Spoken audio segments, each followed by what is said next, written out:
माता पिता अपने नाना नानी को पार लगा,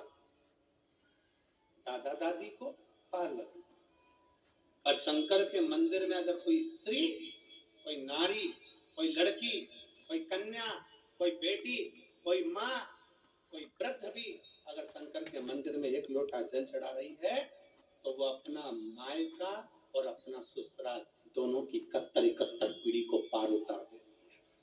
और कितना सुंदर कहा माता पार्वती जी ने भगवान शंकर से अमरनाथ की गुफा में प्रश्न करते हुए कहा कि पुरुष भगवान की सेवा में लगे, भजन में लगे, मंत्र उच्चारण में लगे तो उसका फल पुरुष को प्राप्त होता है, और अगर स्त्री नारी अगर भगवान शंकर की आराधना में लगती है, शिव की भक्ति में लगती है तो हे भोलेनाथ उसका फल किस किस को मिलता है। शिव महापुराण की कथा कहती है, भगवान शंकर का चरित्र कहता है, पुरुष का करा गया पुण्य पुरुष को प्राप्त होता है, और केवल भारत की भूमि पर एक नारी एक ऐसी होती है, स्त्री ऐसी होती है जिसने अगर सोमवार का व्रत कर लिया, मंगलवार का व्रत कर लिया, तीज का व्रत कर लिया, चतुर्थी का व्रत कर लिया,